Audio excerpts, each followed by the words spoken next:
네, 말씀 함께 나누겠습니다. 제가 요즘 채식으로 식단을 바꾸면서 좀 새로운 경험들을 좀 하게 되는데요. 사실 이게 도시에 살면서 이 채식을 한다는 것이 이게 쉽지는 않습니다. 쉽지 않고 그 메뉴가 사실은 이게 거기서 거기에요. 이게 다채로운 메뉴들을 우리가 또 준비하기가 쉽지 않습니다. 그래서 늘 먹는 게 거기서 거기죠. 네. 하지만 저는 매일 이렇게 요즘 쌈채소와 현미와 그리고 나물과 뭐 두부 이렇게 먹으면서 거기서 늘 새로운 맛을 발견하고 있습니다. 네. 그전에는 오늘 뭘 먹어야지 이게 늘 고민하고 늘 미각을 채워줄 이런 새롭고 자극적인 것들을 찾아서 이렇게 뒤지기도 하고 뭐 있나 없나 이렇게 생각하기도 했는데 사실은 거기서 진짜 새로움을 만나지는 못했던 것 같아요. 하지만 요즘 채식을 하면서 날마다 거의 똑같은 음식을 먹으면서도 식사 속에서 그 재료가 주는 그 새로운 맛을 느끼고 또 그 신선함에 내 마음도 좀 새로워지는 것을 경험할 수 있게 됩니다. 저는 이것이 바로 그 변화하는 세상 속에서 또 요동치는 내 마음 속에서 늘 새로운 피조물로 살아가는 그런 신앙인의 모습이 이래야 되지 않을까라는 생각을 해보게 됩니다. 우리의 영혼이 세상에 빼앗겨서 그런 동안에는 늘 새로운 것을 찾아 헤맵니다. 우리의 마음이 충족되지 않습니다. 하지만 우리의 마음 한중앙에 이 변하지 않는 신실하신 하나님을 가운데 모시고 그 하나님이 우리의 마음의 중심을 차지하고 계신다면 우리의 마음은 늘 새로워지는 것이에요. 늘 충만해지는 것이죠. 오늘 본문은요, 한 시대를 풍미했던 사사 사무엘이 역사 속에서 퇴장하면서 이스라엘에게 던지는 고별 설교의 내용입니다. 이 고별 설교에서 사무엘이 가장 많이 한 말은 바로 오늘 설교 제목인 주님께서란 말입니다. 모든 것을 다 주님께서 하셨다는 것을 계속해서 강조하고 계신 것이죠. 사실 좋은 설교, 좋은 문장은 같은 말을 반복하는 것이 아닙니다. 이거는 아주 안 좋은 것이죠.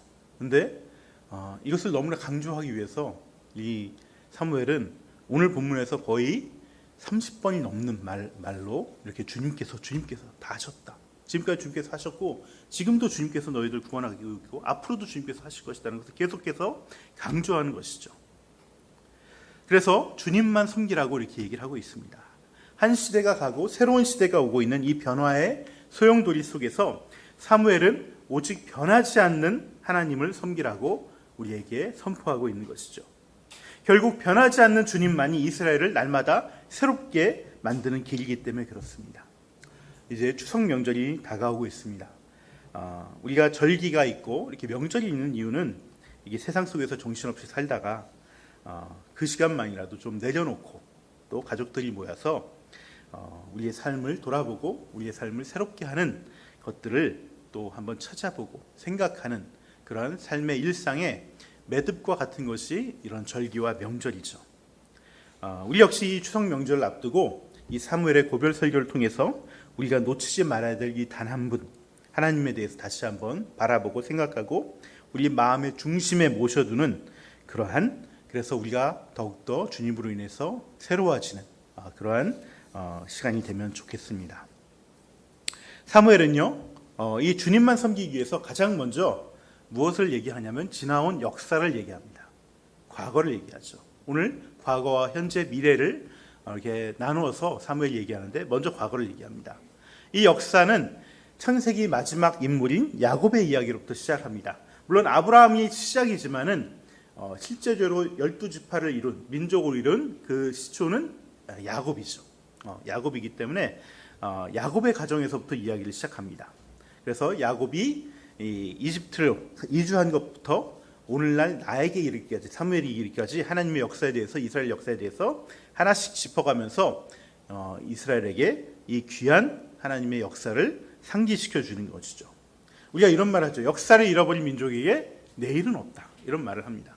그만큼 역사는 참으로 중요한 것이고요. 역사에서 우리가 배우지 않는다면 우리는 늘 길을 잃어버리고 늘 잘못을 되풀이하기 때문에 그렇습니다.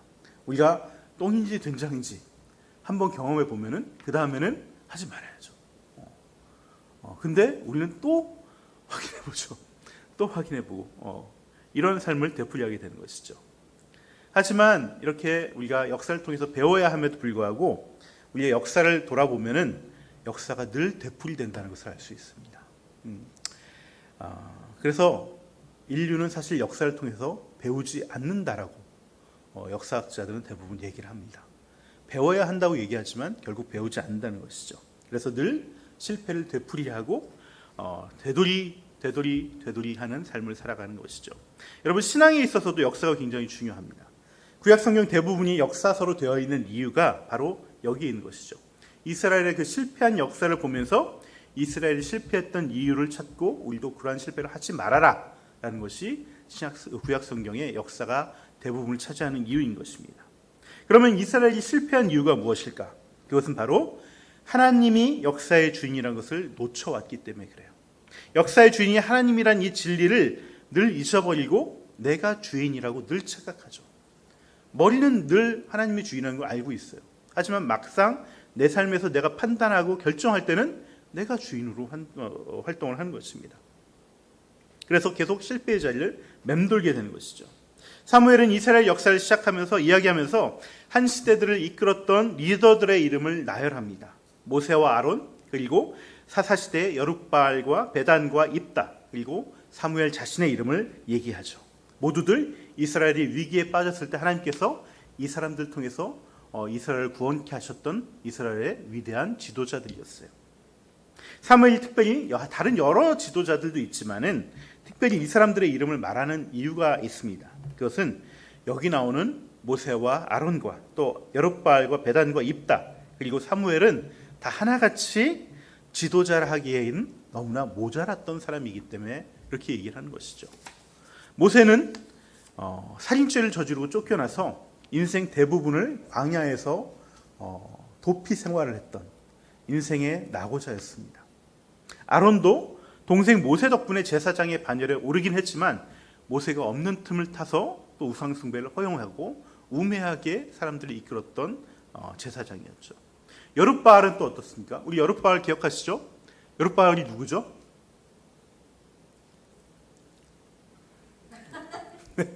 네, 기드온이 바로 여룻바알이죠.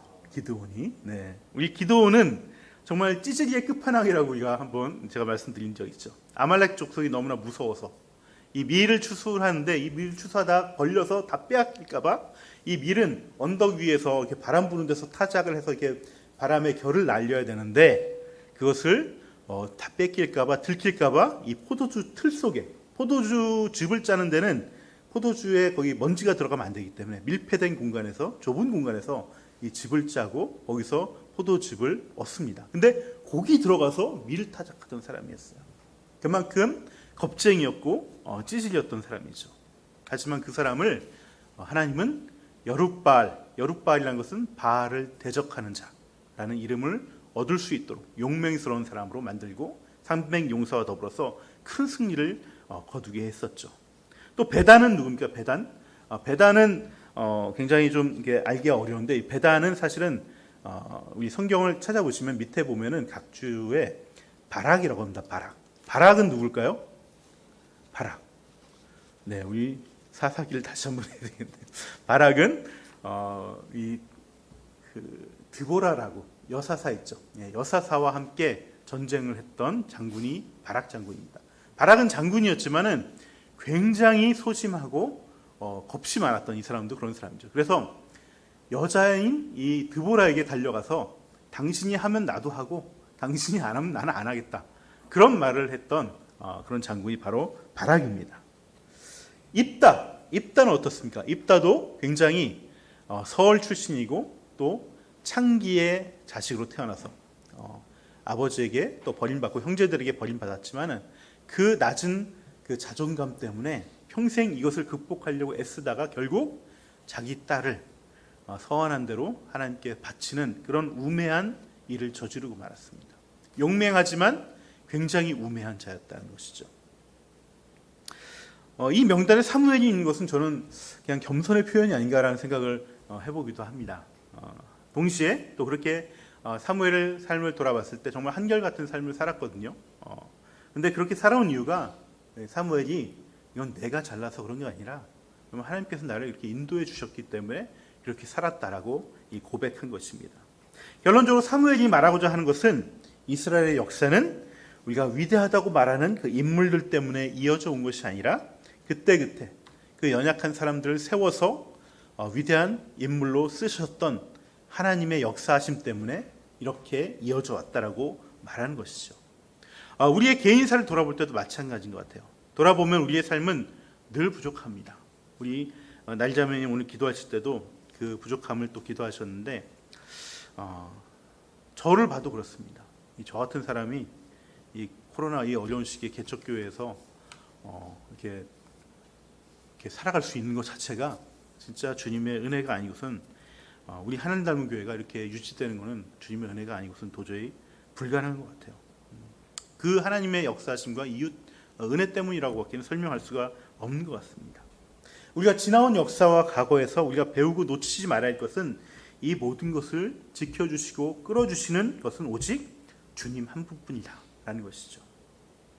주님이 늘 우리의 왕이셨기 때문에 우리가 그 안에서 비로소 평안을 누릴 수 있었다는 것을 볼 수 있는 것, 깨달을 수 있는 것, 이것이 바로 정말 이 변화하는 세상 속에서 작은 일에 일희이비하지 않고 주어진 오늘을 새날처럼 살아가는 그러한 오래된 비결이고 복된 길이라는 것입니다. 하지만 사무엘은요, 이스라엘이 이 하나님을 역사 가운데 보지 못했다라고 얘기하고 있습니다. 하나님의 일을 보지 못하고 또 만족하지 못했어요. 하나님께서 분명히 하셨는데 하나님이 하신 일들을 다 만족하지 않았습니다. 내가 하면 더 잘할 것 같아요.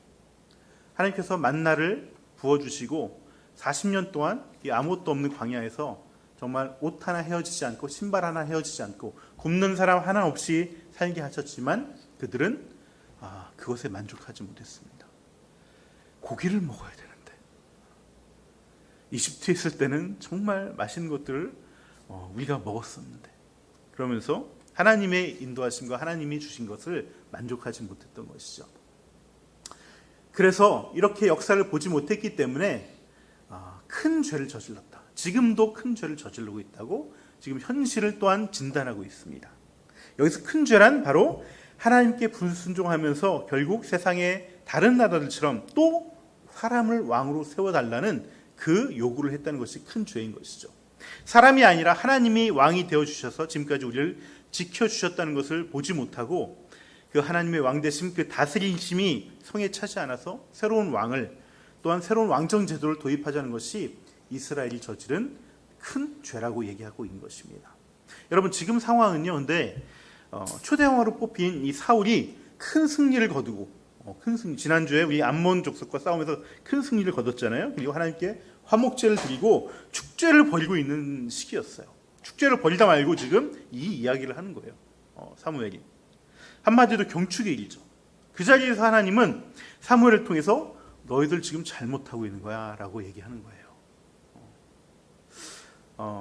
이번에 윤석열 대통령 취임식을 할 때도 저같이 윤석열 대통령을 너무나 안 좋아하고 반대하는 사람들은 정말 이 취임식 정말 싫었지만은 솔직히 그래도 이제 시작하는데 우리가 같이 기도하고 격려하고 그래도 허니문 기간이라는 게 있는데 좀 우리 잘하도록 좀 마음을 모았으면 좋겠다. 그런 마음이 있거든요. 그래서 우리 이 윤석열 대통령을 참 제가 마음속으로 기도하고 있고 지금도 기도하고 있지만은 그게 사실 맞는 거 아니겠습니까? 근데 하나님은 모두가 기뻐하는 그 자리에서 지금 찬물을 끼얹는 거예요. 이 초대 왕, 이 사울 왕이 즉위식을 하고 사람들의 환호를 받고 있는데 너네 왕 세운 거 너네 큰 죄 짓는 거야. 이렇게 얘기를 하고 있는 것이죠. 게다가 이 말은 사무엘의 설교이긴 하지만은 하나님의 말씀이라고 확증까지 시켜줍니다. 사무엘 개인이 생각이 아니에요. 사무엘이 내 말이 맞으면은 지금 이 밀수확기는 아주 건조기거든요. 이 건조기에도 하나님께서 천둥을 치시고 비를 내릴 거야. 그러자 그렇게 구하자 진짜 하나님께서 옆에서 듣고 있다가 이거 내가 시킨 말이야 하듯이 이게 확증하듯이 바로 천둥과 비를 내립니다. 사람들이 진짜 우리가 죄를 졌구나라는 것을 깨닫게 됐죠. 이쯤 되면은 우리가 하나님 참 이렇게 뒤끝이 있으시네 라는 생각이 들죠. 왜냐하면 그동안 이렇게 인정해주고 수용해주고 왕을 세워주셨잖아요. 결국 이 사울 왕이 하나님께서 세운 왕이잖아요. 제비뽑기를 통해서 세운 왕이잖아요. 근데 이렇게 왕으로 세워놓으시고 첫날부터 이렇게 찬물을 끼얹는 말을 하면은 굉장히 좀 심하지 않나 그런 생각이 들만합니다. 하지만 우리가 이스라엘의 행동을 좀 살펴보면은 이건 과한 하나님의 모습이 아니라는 것이죠. 우리 지난주 11장을 보시면은 백성들의 원대로 사울이 왕으로 뽑혔지만은 사울은 밭이나 갈고 있고 소나 이렇게 몰고 있는 그런 여전히 왕이 아닌 모습으로 있었습니다. 바로 그때 암몬이 쳐들어오고 그때 사람들은 사울에게 달려갑니다. 왜? 왕이니까. 사울에게 달려가서 암몬의 공격을 알리고 사울은 그때 하나님의 영이 강하게 임하여서 격한 분노를 발하면서 사람들을 모으고 암몬을 군대를 쳐 부십니다. 사실 이 패턴은요, 하나님이 왕으로 다스리던 사사시대하고 전혀 다르지 않는 패턴이에요. 사사시대에도 평상시에는 사사가 별다른 일들을 하지 않다가 외적이 쳐들어오면 하나님이 이 사사를 세워서 그에게 하나님의 영을 부어주시고 능력을 주셔서 그 사사를 통해서 외적을 물리치게 하시죠. 여기까지는 사사시대의 사사나 왕정시대의 사울왕이나 다를 것이 없습니다. 하지만 자세히 살펴보면 그 속에 엄청난 차이가 있는데 그것은 바로 하나님을 찾는 사람이 아무도 없다는 거예요. 계속해서 사무엘이 이스라엘 과거 역사를 얘기하면서 무엇을 얘기하냐면 너희들이 죄악 가운데 있을 때 외적이 쳐들어왔을 때 너희들이 정말 간절하게 하나님을 찾아서 하나님은 그것을 풀어주고 사사를 세워서 보내셔서 이 위기를 구원해 주셨다는 말을 계속 반복하고 있거든요. 그래도 이전 시대 사다 시대는 평상시에 하나님을 찾지는 않았지만은 외적이 쳐들어오면 그때라도 부랴부랴 하나님을 찾았습니다. 하나님께 매달렸어요. 그래서 하나님은 그때 사사들을 통해서 이스라엘을 구원하셨습니다. 하지만 사울을 왕으로 뽑은 다음에는 그 어느 누구도 하나님께 살려달라고 구하지 않았다는 거예요. 그냥 왕에게 달려가서 왕을 통해서 위기를 해결하려고 했다는 것이죠. 그동안 하나님이 왕이 되셔서 이렇게 이스라엘을 지켜주셨는데 이제는 하나님을 뒷전으로 몰아넣고 하나님은 전혀 찾지 않고 사람인 왕에게만 달려가는 것입니다. 게다가 왕이 된 사울 역시 우리 지난주에도 살폈듯이 하나님을 찾지 않았습니다. 하나님은 왕정제도가 훨씬 효율성이 있고 위기관리에 적합한 제도인 것을 알고 허락해 주셨어요. 시대가 변하니까 불편하지 않게 하기 위해서 이것을 허락해 주셨지만 그렇다고 하나님이 왕이심을 놓쳐버린다면은 그것은 정말 쓸모없는 제도가 되는 것이죠. 이제는 이전보다 더 빨리 하나님을 잊어버리고 패스하는 그런 모습들이 나타나기 시작한다는 거예요. 그래서 위기의 순간조차 하나님을 찾지 않게 되는 것이죠. 하나님은 자신이 세울 왕의 이 사울 왕의 취임 축계임에도 불구하고 이런 이유 때문에 이 죄악을 지적하고 계신 것이에요. 우리에게는 늘 새로운 것들이 몰려오고 변화가 지속되고 있습니다.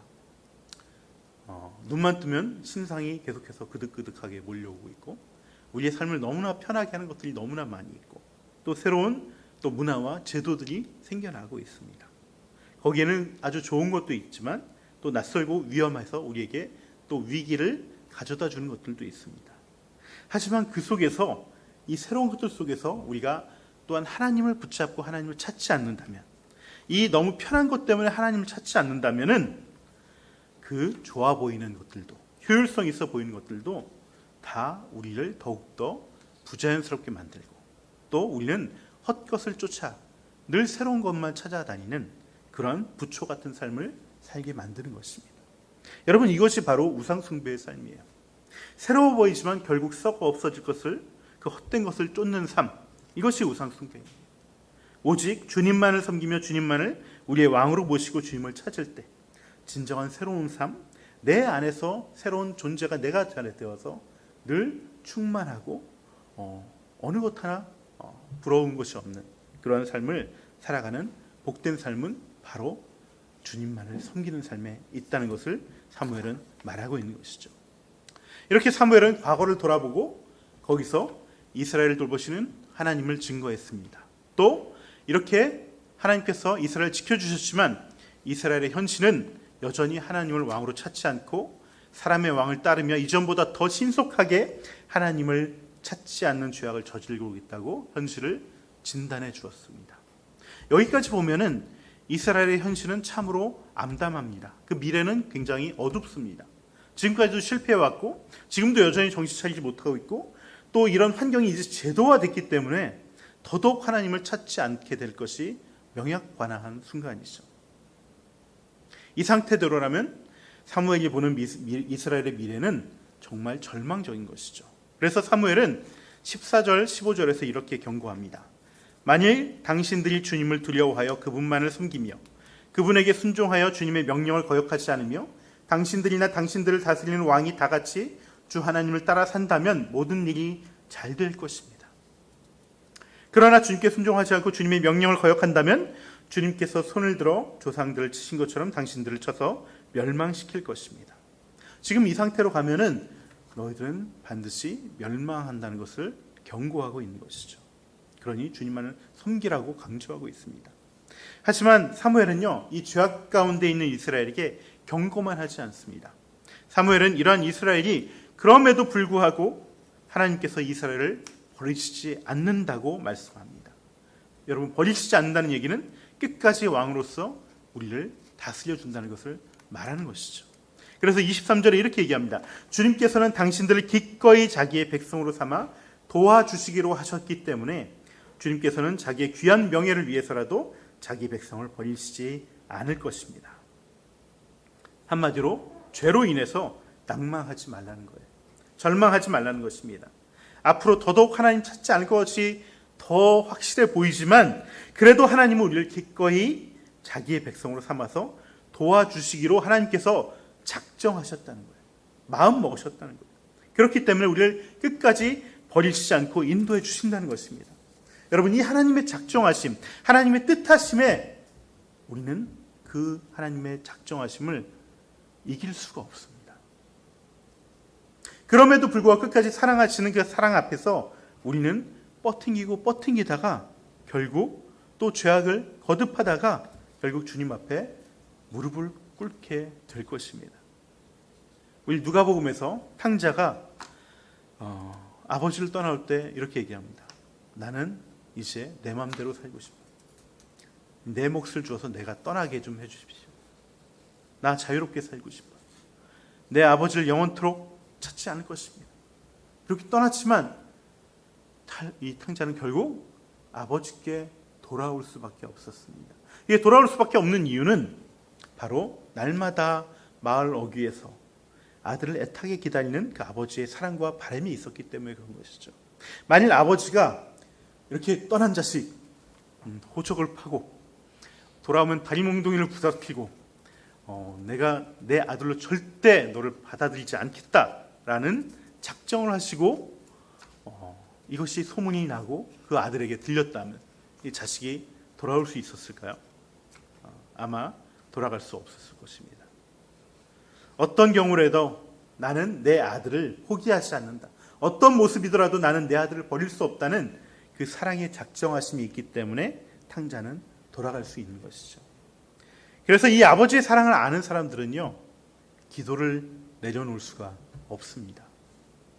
사무엘은 이제 정치적 지도자로서 사사의 자리에서 물러섭니다. 더 이상 사사를 찾는 사람도 없고 사사의 자리조차 없습니다. 하지만 결코 내려놓지 못하는 것이 있습니다. 그것은 바로 말씀으로 백성들을 계속해서 가르치고 또 백성들을 위해 계속해서 기도하는 거예요. 사무엘 마음에 왜 서운한 마음이 없겠어요? 내가 그렇게 성실하게 평생을 걸쳐서 이렇게 사사의 직무를 감당해 왔는데 그럼에도 불구하고 자기 아들들의 그 조그만 실수를 빌미 삼아서 나를 몰아내고 물러남게 하는 그 이스라엘 백성들에게 왜 야속한 마음이 없었겠습니까? 그럼에도 불구하고 이스라엘 백성들을 계속 가르치고 기도하겠다는 것은 이 하나님 아버지의 사랑과 그 작정하심이 결코 실패하지 않을 거라는 믿음이 있기 때문에 그런 거예요. 지금 이스라엘 모습은 암담하고 미래가 전혀 없는 것처럼 보이지만 그럼에도 불구하고 하나님의 사랑이 영원토록 이 사람들을 붙잡고 결국은 변화시킬 거라는 믿음이 있기 때문에 기도에 이를 내려놓지 않겠다는 것입니다. 여러분, 기도는요, 믿음이 있는 사람만 할 수 있는 거예요. 안 될 것 같은데 기도하는 것은 기도가 아닙니다. 그것은 그냥 넋두리일 뿐입니다. 반드시 하나님께서 포기하지 않으시고 놓지 않으신다는 믿음이 있기 때문에 기도하는 것입니다. 물론 우리가 살아가면서 우리의 필요에, 크고 작은 필요에 여러 가지 기도 제목들을 올려드리면서 이거 되면 정말 좋고 안 돼도 뭐 어쩔 수 없지, 감사할 수 있지 라고 할 수 있습니다. 하지만 정말 중요한 기도 제목들, 어떤 상황에서도 주님만 섬기겠다는 이 결심들, 자녀들이 정말 주님께 순종하고 주님을 찾는 자녀들로 키워나가야 되겠다는 이 바람들, 소망들, 내가 변화되어져야겠다는 결단들, 영혼을 구원하고 교회가 교회에 나아져야 되겠다는 이런 사명들은 절대 믿음이 없으면 기도할 수 없는 거예요. 하루 이틀은 할 수 있죠. 지속할 수 없습니다. 그리고 믿음이 없이는 이루어지지도 않습니다. 하나님은 사무엘을 통해서 무너진 이스라엘을 회복하기를 원했습니다. 그래서 어린 사무엘을 태에서부터 택하고 사사로 세우셨습니다. 그래서 이 바람을 누구보다도 잘 알고 있던 사무엘은 비록 사사의 자리에 물러서고 아무런 힘도 없어진 이런 시점에 와서도 이스라엘의 회복을 위한 그 가르침과 기도의 사역은 내가 결코 놓지 않겠다라고 이야기하고 있는 것이죠. 오히려 가르치지 않고 기도하지 않는 것은 이 하나님의 사랑에 비추어 보았을 때 차라리 죄에 가깝다라고 이야기하고 있는 것입니다. 저는 우리 이 추석 명절 또 우리에게 주어진 시간 가운데 우리 각자의 삶을 또 과거를 돌아보고 현실을 진단해 보면 좋겠습니다. 여러분, 진단의 기준은 내가 하나님을 왕으로 모시고 살아왔고 살고 있느냐는 것입니다. 즉 하나님을 내가 왕으로 존중하고 살고 있느냐는 것입니다. 이 기준에 내가 부족하고 연약하고 또 모자르다면, 또 우리의 가정과 우리의 교회가 이 기준에 좀 못 미친다면 그 하나님의 작정하심과 사랑하심 앞에서 이것을 놓고 기도하고 중보하는 그런 명절이 되면 좋겠습니다. 우리 이 시간 그 사랑 찬양하시면서 하나님의 왕되심, 하나님의 그 왕되심을 위해서 또 중보하고 기도하는 그 결단하는 시간 되면 좋겠습니다. PPT 좀 내주시죠.